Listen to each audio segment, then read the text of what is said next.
सब लोग हिंदी समझ सकते हैं, हाँ?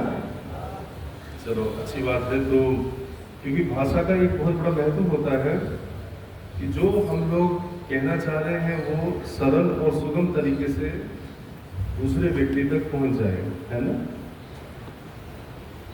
सबसे पहले तो मैं ग्राम भारती संस्था का धन्यवाद देना चाहता हूं कि मुझे मेरे विचार रखने के लिए यहाँ पे बुलाया गया। मुझे पता चला कि बहुत सारे विद्यार्थी यहाँ पे जो रूरल इनोवेशंस हैं उनके ऊपर काम कर रहे हैं। कितने हैं उस तरह के रूरल इनोवेशन पे यूनिवर्सिटी के?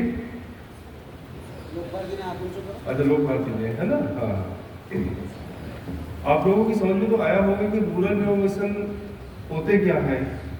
पता चला आपको? क्लियरिटी आई उनके बारे में। और रूरल इनोवेशन का महत्व क्या है ना। मैं अपने टॉपिक से आने से पहले थोड़े 2-3 चीजें आपको ऐसे ही बताना चाहता हूँ जिनकी समझने देख के आपको लगेगा कि हमेशा ऐसा ही नहीं होता है कि जो वैज्ञानिक लैब है उनसे ही सारे की सारी टेक्नोलॉजी निकली। बहुत सारी टेक्नोलॉजी ऐसी भी है जो वैज्ञानिक लैब से ना बन के लोगों ने अपनी जो समस्या है उसका निदान करने के लिए खुद ही बना ली। कुछ बता सकते हैं आप लोग कोई ऐसी चीज? एक ऐसा उदाहरण जो आपको लगता है कि ये तो लोगों ने खुद बना ली और प्रचलन में है। सनेडो तो सुना होगा ना आपने, देखा होगा। कहाँ से किस फैक्ट्री ने बनाया वो? अपने आप ही अपनी जरूरत को समझ के लोगों ने बनाना शुरू कर दिया ना उसको। लेकिन बनाने का मतलब ये नहीं कि उन्होंने किसी ने भी बनाया और बेचना शुरू कर दिया। उससे पहले उसका बहुत सारा स्टैंडर्डाइजेशन का प्रोसेस होता है ना। कि जो काम के लिए हमने ये बनाया है वो काम तो करना चाहिए। अगर उस काम को ही नहीं करेगा तो फायदा नहीं है। जितना पैसा हमने उसके अंदर डाला है वो पैसे का भरपूर हमें उसका फायदा लाभ मिलना चाहिए। ये भी होना चाहिए हम लोग उसे इस्तेमाल कर सकें और वो हमें कुछ ना कुछ फीस मतलब कि कुछ ना कुछ हमें सुगमता दे पाए, तभी उसको इनोवेशन की कैटेगरी में लाया जा सकता है। और वो सारे लाने के लिए जैसा रमेश भाई ने बताया कि जब तक उसका मार्केटिंग के लिए कोई लोग नहीं आगे आएंगे तब तक एक जगह से दूसरी जगह सोशल इनोवेशन भी रूरल इनोवेशन भी स्प्रेड नहीं होंगे, है ना। मैं आपको बताता हूँ हैंडपंप। आपने देखा हैंडपंप? कितने लोगों ने देखा? सबने देखा ना, सबके घर में हैंडपंप है। आप मुझे बता सकते हैं हैंडपंप का आविष्कार किसने किया? किसी ने नहीं किया। जब जरूरत थी तब लोगों ने अपने हिसाब से पानी को पहले कुएं से या किसी दूसरी चीज से खींचते थे। उसके बाद में आपने फनल देखी होगी, सक्शन पद्धति से उस तरह से खींचते थे। और धीरे धीरे लोगों ने सोचा कि अब हर बार फनल से खींचने से अच्छा हम कुछ एक ऐसा यंत्र बना दें। और ये एक जगह पे नहीं, अलग अलग जगह पे अलग अलग लोगों ने एक ही तरह का डिवाइस बनाई। आपने यात्रा की होगी अलग अलग जगह पे। गुजरात में जिस तरह के हैंडपंप है, राजस्थान में उसके अलग दूसरी तरह के होंगे। कहीं पे छोटे हैं, कहीं पे बड़े हैं, कहीं पे अजीब से साइज के। देखा होगा ना, अलग अलग तरह के होते हैं। वो क्यों होते हैं? क्योंकि जिस तरह के वहां के लोग हैं उनके सुविधा को ध्यान में रखते हुए एक जैसा मॉडल ना बना के अलग अलग तरह के मॉडल लोगों ने बनाने शुरू कर दिए। और कई बार पता चला कि ये तो यहाँ पे भी बना और ये अमेरिका में भी बना और जर्मनी में भी बना, क्योंकि जरूरत इस चीज की हर जगह पे थी। इसलिए बहुत सारी जगह पे मैंने काफी सर्च किया इसके बारे में कि भाई कौन है जिसने बनाया। कि कहीं पे थोड़ा सा एक ट्रैक मिला कि ईडीएम करके एक कंपनी ने सेकेंड वर्ल्ड वार में थोड़ी सी एक सक्शन पद्धति से किस तरह से पानी खींच के सैनिकों को पिलाया जा सके वो बनाया था। उसको वर्ल्ड वाइड लोगों ने अडॉप्ट करके नई नई इनोवेशन हैंडपंप बना दिया। इस प्रकार के बहुत सारे उदाहरण ऐसे हैं कि जो मैं आपको दे सकता हूँ, लेकिन मुझे औषधीय जो ट्रेडिशनल नॉलेज है उससे कैसे मेडिसिन बनती है और किस तरह से वो उसका वाणिज्यकरण होता है और किस तरह से उस तरह की चीज में हम लोग इन्वॉल्व हैं, उसके ऊपर मैं थोड़ा सा प्रकाश डालने की कोशिश करूंगा, है ना। आपने बाजार में देखा होगा एक दवाई आती है एस्पिरिन। डिस्प्रिन खाई कभी किसी ने? सरदर्द हो जाता है तो डिस्प्रिन, हाथ खड़ा करो, डिस्प्रिन या एस्पिरिन किसी ने देखी होगी। ये दुनिया की एंटी इन्फ्लेमेटरी यानी कि बुखार या सरदर्द के लिए सबसे ज्यादा बिकने वाली दवाई एस्पिरिन है ना। मार्केट में आती है, आप कहीं यहीं पे जाओ मिल जाएगी, अलग अलग नाम से आती है। डिस्प्रिन उसका एक ब्रांड नेम है, उस तरह से बहुत सारे नाम हैं। आपको पता है इसकी उत्पत्ति कैसे हुई?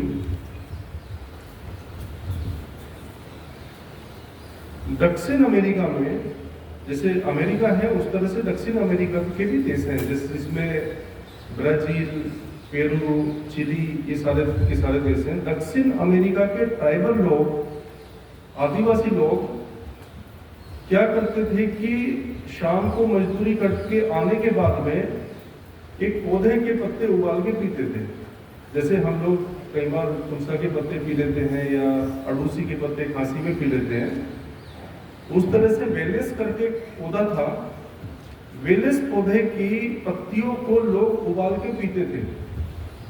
अब एक वैज्ञानिक की नजर पड़ी और उसने देखा कि ये लोग कर क्या रहे हैं, मतलब आप अगर पी रहे हैं तो क्यों पी रहे हैं, मतलब उसको। उन्होंने बताया कि साहब और तो कुछ नहीं, थोड़ी थकान कम हो जाती है एक्चुअली, तो पूरे दिन थक के आए तो थकान कुछ नहीं होती, वो इन्फ्लेमेशन होता है। और इन्फ्लेमेशन अगर आप थके हुए हैं, आपने पैरासीटामोल खा ली तो भी आपको हल्का लगेगा क्योंकि इन्फ्लेमेशन कम हो जाएगा। उसने कहा ऐसी बात है, तो मैं जाके लैब के अंदर देखता हूँ कि ये काम कैसे करती है। तो उन्होंने उस पत्ते का काढ़ा बनाया और उस काढ़े को का परीक्षण किया। परीक्षण करने के बहुत सारे तरीके हैं, ऐसा नहीं कि सीधा आदमी के ऊपर परीक्षण कर देंगे। कई बार जो है, जो हमारी कोशिकाएं हैं प्रयोगशालाओं में, उन कोशिकाओं के भी कल्चर वहाँ पर होते हैं। फिर उसके बाद में कई बार चूहों के ऊपर, कई बार खरगोश के ऊपर, कई बार बंदरों के ऊपर, चिंपैंजी के ऊपर अलग अलग तरह के एक्सपेरिमेंट होते हैं। और उसके बाद में कहीं क्लिनिकल ट्रायल में ह्यूमन आदमी लोग आते हैं। सबसे पहले हम लोग अपने ऊपर नहीं करते ना, पहले जानवरों के ऊपर कर लेते हैं एक्सपेरिमेंट, है ना। तो उन्होंने लैब में एक्सपेरिमेंट किए और देखा कि जो पौधा था वेलेस, उसकी एंटी इन्फ्लेमेटरी प्रॉपर्टी है और बहुत अच्छी प्रॉपर्टी है ना। तो वैज्ञानिक का जो दिमाग चलेगा वो तो इस डायरेक्शन में चलता है कि अब मुझे पता चल गया कि इसके अंदर प्रॉपर्टी तो है, लेकिन हजारों कंपाउंड्स हैं एक उसके अंदर। तो जो बायोकेमिकल, जो जिसकी antibiotic property, sorry anti inflammatory property है, उसको मैं आइडेंटिफाई कर लूंगा, है ना। उसके लिए आपने लैब में देखा होगा कि गैस क्रोमेटोग्राफ है, HPLC है, बहुत सारे इंस्ट्रूमेंट इस तरह के होते हैं कि पौधे में अगर 1000 कंपाउंड है तो हम लोग उन सारे कंपाउंड को अलग अलग कर लेते हैं। वो कोई बड़ी बात नहीं है ना, सबको अलग अलग कर लेते हैं। फिर उन्होंने कोशिश की कि देखते हैं कि किस चीज के ऊपर कौन सा कंपाउंड है जिसका उसका इफेक्ट है। तो जब मास स्क्रीनिंग की तो पता चला कि उसमें सैलिसाइलिक एसिड करके एक कंपाउंड है पौधे के अंदर जिसकी प्रॉपर्टी है। अब ये यहां तक तो पता चल गया, लेकिन दवाई सिर्फ यहीं तक नहीं बनती, उसमें और भी बहुत सारे फैक्टर हैं। तो उसके एक होते हैं टॉक्सिकोलॉजिकल ट्रायल, कि भाई शरीर पे किसी प्रकार का विषम प्रभाव तो नहीं डाल रही। तो थोड़े दिनों के बाद में उन्होंने देखा कि ये अगर कंटिन्यूअसली चूहों को खिलाया जा रहा है तो उससे पेट में अल्सर हो जा रहे हैं, है ना। अब दर्द तो कम हो गया लेकिन अल्सर हो गए, एक गड्ढे से निकले दूसरे में गिर गए। तो फिर और एक्सपेरिमेंट करें कि भाई छोड़ना तो नहीं है इसको, क्या किया जाए। तो जो सिरका होता है ना, एसिडिक एसिड, सिरके से के साथ में सैलिसिलिक एसिड को रिएक्ट कराया और एसिटाइल सैलिसिलिक एसिड करके कंपाउंड बनाया, उसका भी रिजल्ट देखा। और वो रिजल्ट देखने के बाद में उन्हें बिल्कुल सही परिणाम भी मिले और वो पेट में अल्सर भी नहीं कर रहा था। उस प्रोडक्ट को उसके बाद में एस्पिरिन करके लॉन्च किया गया, है ना, वही एस्पिरिन है। अब हमें वैज्ञानिक क्या करते हैं कि पौधे को इस्तेमाल किया, हमने ये जानने के लिए कि इसमें क्या है, उसके बाद में जो बायोकेमिकल है उसको हम सिंथेसिस कर लेंगे बाद में, हमें पौधों की जरूरत नहीं है। तो कई बार लोग बोलते हैं कि अगर पौधों पे रिसर्च चलेगी इतने पौधे कहाँ से आएंगे, लेकिन अच्छी रिसर्च के बाद में पौधों की आवश्यकता नहीं होती, वो केमिकल आइडेंटिफाई करके उन कंपाउंड्स को सिंथेसाइज हम लोग कर लेते हैं और वहीं से वो सारे के सारे कंपाउंड्स बन के बेच देते हैं। आज दुनिया की सबसे ज़्यादा बिकने वाली ये ड्रग है, दुनिया के किसी कोने में पहुंच जाइए आपको ये मिलेगी। इसमें टॉम आल्टर करके एक बंदा था जो रिसर्च कर रहा था, उसको नोबेल प्राइज मिला। इसमें कितनी कंपनियों ने कितना बड़ा, कितने मिलियन ट्रिलियन डॉलर कमा लिए, लेकिन जो असली रिसर्च की उन समुदायों ने जो सांप पत्ते उबाल के पीते थे उनके पास में तो कुछ भी नहीं पहुंचा, है ना। तो ये वो एक अनफेयर काम हुआ उनके साथ में कि ये तो गलत हुआ। तो NIF के सेटअप होने का एक उद्देश्य ये था कि अगर किसी ट्रेडिशनल हीलर ने या किसी कम्युनिटी ने किसी तरह की नोवल पद्धति का इस्तेमाल किया तो कम से कम उसके वाणिज्यकरण के बाद में एक फेयर शेयर उसके पास में भी जाना चाहिए, ठीक है। ये उद्देश्य है, हम किसी को ना इंडस्ट्री को रोक रहे ना किसी और को क्रेडिट लेने से रोक रहे, बट उसके अंदर जो लोग गांव के इन्वॉल्व हैं उनको भी उसका एक शेयर मिलना चाहिए, ठीक है। इसके बाद में NIF ने दूसरा काम ये किया कि एक इस पे देश के अंदर काफी चर्चा हो रही थी कि भाई पौधे तो हैं, पेड़ पौधे हैं, उस पर किसका अधिकार होना चाहिए। कई बार वन विभाग बोलता है कि हमारा होना चाहिए, है ना। ये तो जो बाहर जितने भी पेड़ हैं फॉरेस्ट डिपार्टमेंट वाले अपना टैग लगा देते हैं। गांव में भी बहुत सारी कॉमन लैंड होगी, उसमें किसका अधिकार अगर मैं वहां से जाके ले। तो हमने किया कि एक देश के अंदर नेशनल बायोडायवर्सिटी का गठन हुआ, एक्ट बना पार्लियामेंट से और एक अथॉरिटी बनी नेशनल बायोडायवर्सिटी अथॉरिटी, तो चेन्नई में उसका हेडक्वार्टर है। अब अगर कोई भी व्यक्ति किसी भी पौधे से या किसी भी लिविंग बीइंग से, चाहे वो माइक्रोब ही हो, उसके ऊपर रिसर्च करता है तो भी उसकी परमिशन लेनी पड़ेगी, और अगर कोई व्यक्ति उसका वाणिज्यकरण करता है तो भी उसकी परमिशन लेनी पड़ेगी और एक शेयर उसको देना पड़ेगा वापस। उसका क्या फायदा होगा, उसमें हमने कहा कि सरकार के पास में तो पैसा बहुत है, सरकार कलेक्ट करके करेगी क्या, टैक्स भी ले रही है, बाकी सारी चीजें भी ले रही है। तो ये पैसा जिस गांव से वो पद्धति आती है उस कलेक्शन करते हैं पौधों का, उस गांव में वापस जाया जाए। तो इसलिए स्टेट बायोडायवर्सिटी बोर्ड बने सारे स्टेट के अंदर, अधिकार उनके पास में भी नहीं, BMC बायोडायवर्सिटी मैनेजमेंट कमेटी जिला स्तर पे, तालुका स्तर पे। और आप फंस क्यों रहे हैं बार बार, आप यहाँ चुटकुले चल रहे हैं? नहीं, अगर आप सीरियस हैं तो ठीक है, बट टाइम इज नॉट कि मैं आप लेक्चर दूंगा और आप वहां पे हंसेंगे, भाई are you continuously laughing? I think be serious. तो क्यों हंस रहे हैं आप, बताइए मुझे। Either you are listening or you are not listening actually ना। अगर आपको नहीं समझ में आ रहा, आप नहीं पढ़ना चाह रहे, नहीं सुनना चाह रहे, बाहर जाइए, नोबडी इज स्टॉपिंग यू। अब साबित क्या करना चाह रहे हैं? इट्स नॉट ए चुटकुला गोष्ठी और कवि सम्मेलन थोड़ी है ये। I think ask Ramesh bhai to put serious people here actually ना।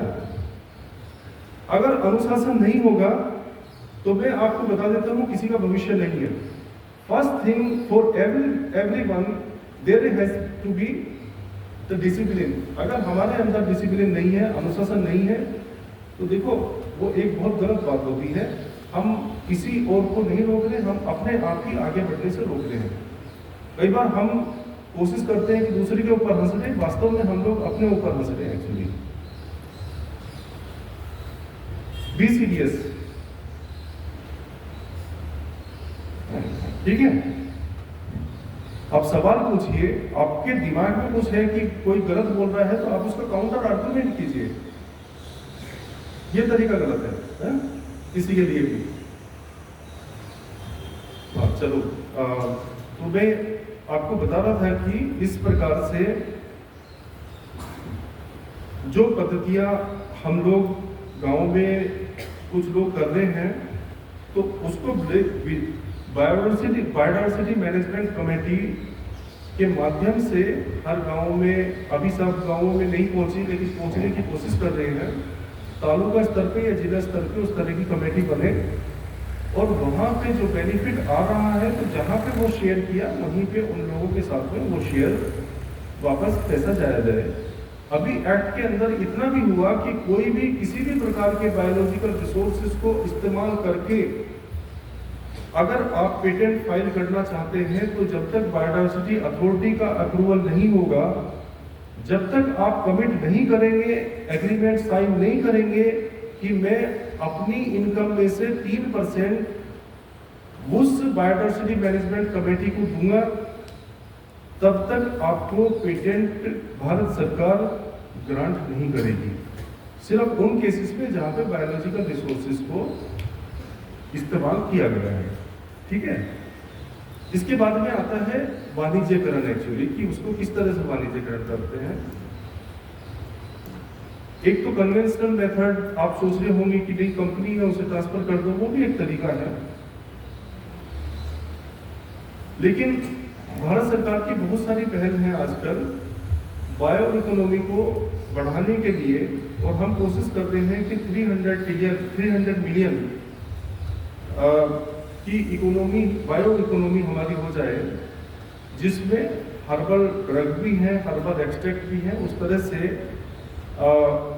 हम लोग उनका व्यापार कर सकें ताकि लोगों को रोजगार भी मिले और उसके साथ में देश को भी कुछ बेनिफिट हो और कंज्यूमर को भी बेनिफिट हो, है ना।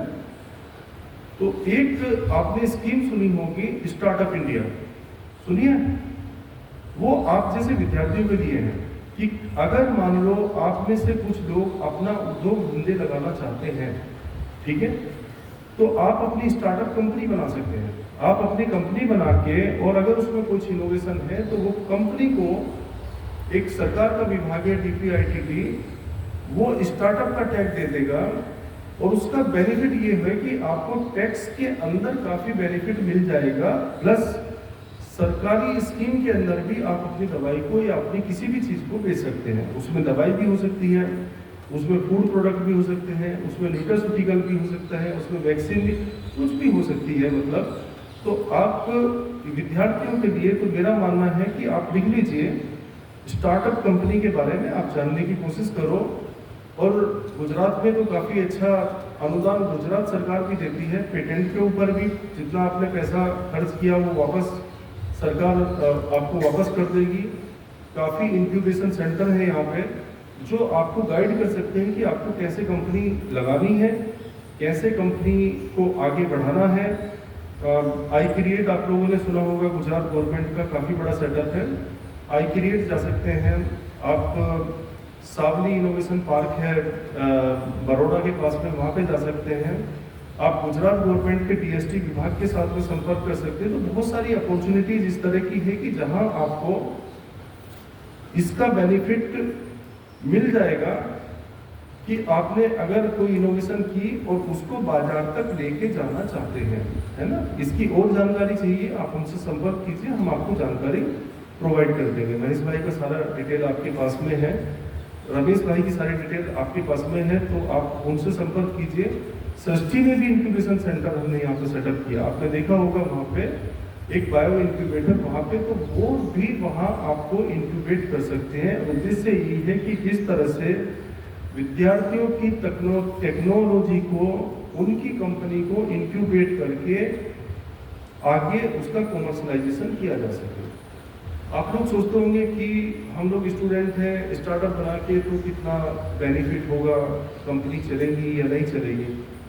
बहुत सारी कंपनी में आपको ऐसे ही बता सकता हूँ, जो स्टार्टअप कंपनी सेटअप हुई, स्टूडेंट थे, है ना। आप लोगों ने विजय शेखर शर्मा का नाम सुना? एक्चुअली नहीं सुना।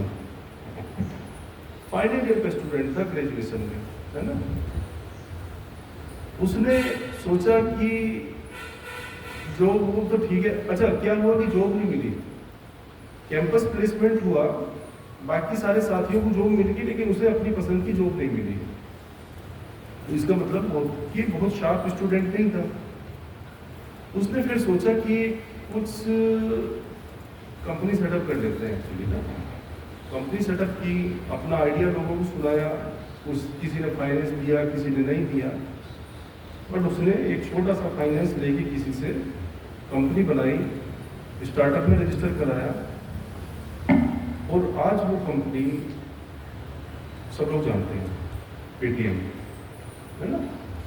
Paytm was a company of a final year student. अभी तो Vijay Shekhar Sharma has become the poster boy of government of India, है ना। ये फोटो लगाते हैं स्टार्टअप में। और एक इलीट ग्रुप होता है जिसमें जो कंपनी 100 मिलियन के यूएस डॉलर के बिजनेस को पार कर चुकी है ना, उस तरह की कंपनी भी हमारे देश में स्टार्टअप में, बच्चों की कंपनी में आज की तारीख में 141 कंपनी उस लेवल तक पहुंच चुकी। बहुत सारी पाइपलाइन में है। तो ये मैं आपको बताने की इसलिए कोशिश कर रहा हूं कि ये मत सोचिए कि मैं 5 साल एक्सपीरियंस ले लेता हूं और उसके बाद में फिर कुछ सेटअप करेंगे। जो दिमाग में है, आइडिया की जो लाइफ होती है वो बहुत छोटी सी होती है ना। आज आपके दिमाग में आइडिया है, कल पता चला 5 और दिमाग के अंदर वो उस तरह का आइडिया आ गया, है ना। तो आइडिया की कोई मतलब ही नहीं है। तो जब कोई भी इनोवेटिव आइडिया आए उसके ऊपर विचार करो। और भारत सरकार की और गुजरात सरकार की इतनी स्कीम आज की तारीख में है कि कोई भी आइडिया अछूता नहीं रह सकता। सारे के सारे आइडियाज को सपोर्ट मिल सकती है अगर आप अपने आइडिया को अच्छी तरह से प्रस्तुत कर सकते हैं तो, है ना। रमेश भाई साहब संपर्क कर सकते हैं कभी भी आपके पास में इस तरह के आइडियाज अगर आते हैं। थोड़ा सा टाइम और लूँगा आपका। हम लोगों ने यहाँ पे जो सिस्टम बनाया इस तरह की जो हर्बल प्रैक्टिसेस का, अभी तो मैंने बाहर का बताया। सबसे पहले तो ये कि अब पौधा है, पौधे को अगर मैं चाहता हूँ कि जॉन्डिस में काम करता है कि नहीं करता उसमें देखना है, तो उसका एक प्रोटोकॉल होना चाहिए। प्रोटोकॉल मतलब पद्धति, किस पद्धति से किस तरीके से वो काम करेगा बताना तो पड़ता है ना। एक्चुअली एक तो ये होते हैं कि कोई साधु वगैरह बैठा कि ये ले लीजिए और ठीक हो जाओगे, लेकिन जब वैज्ञानिक बताएगा तो उसे बताना पड़ेगा कि काम कैसे करेगा, है ना। तो उसमें 2-3 तरीके हैं। अगर मान लो टाइफाइड है तो हमें देखना पड़ेगा टाइफाइड होता क्यों है। उसमें एक माइक्रोब है ना, बैक्टीरिया है, वो इन्फेक्शन से फैलेगा। तो पहली बात तो वो बैक्टीरिया को मारना चाहिए, जो भी आपने हर्ब दी, है ना। ये भी बात सही है। या दूसरी बात ये है कि वो मारे तो सही उसको। अब अगर मान लो वो प्लेट के अंदर है, कोई भी वायरस, बैक्टीरिया, फंजाई, उसको मारना तो आसान है। जब वो हमारे टिश्यू के अंदर घुस गया, क्या हम उसको उस टाइम पे मार सकते हैं कि नहीं मार सकते? ठीक है, जैसे कोरोना का वायरस था, अगर कोरोना का वायरस हमें जितना भी वायरस अवेलेबल था एक डिब्बी में मिल जाता तो हम उसे 200 डिग्री पर गर्म करके 1 मिनट में खत्म कर देते, लेकिन वो सबके शरीर के अंदर घुस गए। अब वहां उसका प्रोटेक्शन था। तो वैज्ञानिक यहाँ पे इन चीजों को देखते हैं कि और अगर मैं कोई ऐसी दवाई दे दूं वो भी मर जाए, लेकिन जो बाकी की सेल्स हैं हमारा हार्ट है, लीवर है, किडनी है, मसल्स है, ब्लड है, पता चला कि ये सेल्स भी साथ में खत्म होगी, क्या फायदा उसे मारने का, है ना। तो मर्ज को मारते हैं, मरीज को नहीं मारते एक्चुअली, है ना। तो उसमें सबसे ज्यादा इवन कैंसर में भी जब कीमोथेरेपी देते हैं, कीमोथेरेपी में तो जहर है वो, उसमें हम कोशिश वही करते हैं कि उस तरह के केमिकल डाले जाए जिसका कम असर हमारी बाकी सेल्स के ऊपर हो और कैंसर के सेल मर जाए, है ना। तो वो सारी की सारी जो चीजें हैं वो साइंस की चीजें, और इस चीज के लिए कौन सा कंपाउंड डेवलप करना, किस तरह से प्रोटोकॉल तैयार करना है, तो ये चीजें हम लोग रिसर्च में प्रोटोकॉल के माध्यम से फाइनल करते हैं। तो आपने सुना होगा ICMR, Indian council of medical research, उसके साथ में मेरा बहुत काम है। तो हमने काफी बीमारियों के लिए पौधों की किस तरह से स्क्रीनिंग की जाए उसके प्रोटोकॉल बनाए, और वो प्रोटोकॉल अगर ICMR ने एक्सेप्ट नहीं किए तो उन प्रोटोकॉल का कोई मतलब नहीं है एक्चुअली ना। कल कोई भी बोलेगा प्रोटोकॉल गलत है ना। पर अगर हम दवाई बना भी दी तो हमें ड्रग कंट्रोलर से सर्टिफिकेट लेना पड़ेगा, उसे एक प्रोटोकॉल के तहत जो जो रिक्वायरमेंट है सारी पूरी करनी पड़ेगी। तो हमारा प्रोटोकॉल उस तरह से भी होना चाहिए। तो वो सारे के सारे प्रोटोकॉल हम उस प्रकार से बनाते हैं, उस पर रिसर्च करते हैं। रिसर्च करने के बाद में जो हमें एक स्तर तक की एफिकेसी यानी कि उसके अंदर इफेक्ट मिलता है, तब हम उसको फ्रीज करते हैं कि अब इसकी फॉर्मुलेशन डेवलप की जा सकती है ना। अच्छा, फॉर्मुलेशन में भी एक है कि आपने देखा हो कि हर दवाई के बाहर लिखा होता है एक्सपायरी डेट, है ना। किसी में 1 साल, किसी में 1.5 साल, किसी में 3 साल। एक्सपायरी डेट का मतलब ये है कि इसके अंदर जो कंपाउंड है वो कितने दिनों के बाद में डिग्रेड होना शुरू हो जाएगा। अगर मेन कंपाउंड ही डिग्रेड हो गया तो फिर दवाई तो असर नहीं करेगी। तो वो भी रिसर्च करते हैं कि ये कितने दिन तक इफेक्टिव रह सकता है, किस कंडीशन में। आपने कुछ चीज़ों पे देखा होगा कि इसको ड्राई और कूल प्लेस के अंदर या डार्क प्लेस के अंदर स्टोर करें। उसका पर्पस ये है कि धूप में अगर रखेंगे या सनलाइट में रखेंगे तो सूरज की जो लाइट है, फोटोन बोलते हैं उसको, उसके साथ में भी रिएक्ट करके डिग्रेड हो जाएगा। तो वो सारी की सारी दवाइयों के ऊपर वो रिसर्च का एक अहम कंपोनेंट होता है। उसको मार्केट में लाने से पहले, और अगर यहाँ तक लेके आ गए तो आपके पास में 3 प्रकार के चैनल होते हैं। एक, आप खुद एंटरप्रेन्योर बन सकते हैं, जैसे मैंने आपको पूरा स्टार्टअप का बताया। दूसरा, आप अपनी टेक्नोलॉजी को किसी एग्जिस्टिंग कंपनी को ट्रांसफर कर दो, आप 1 को कर दो, 2 को कर दो, 10 को कर दो, अलग बात है। या तीसरा तरीका ये हो सकता है कि आप उसमें ना मैन्युफैक्चरिंग कर रहे, ना आप उसमें मार्केटिंग कर रहे, उसमें आपने कहीं से मैन्युफैक्चरिंग करवाई और कुछ लोगों को उसकी मार्केटिंग के राइट्स दे दिए।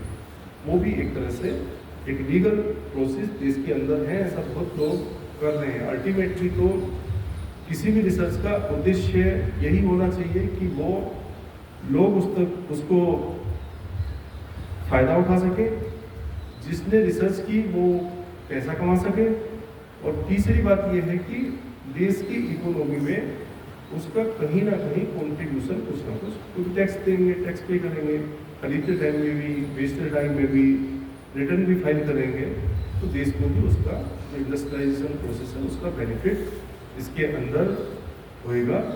धन्यवाद।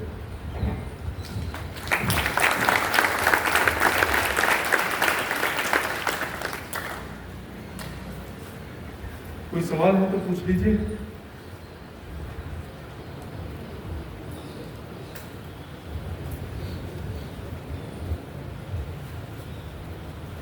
है कोई सवाल?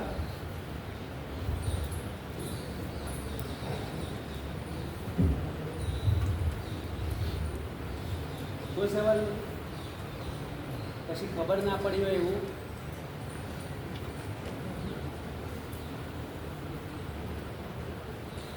ठीक है, थैंक यू.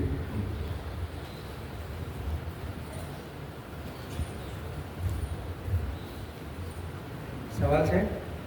ઓકે. મને ખબર નથી પડતી કે આપણે લેક્ચર સાંભળ્યા પછી આપણા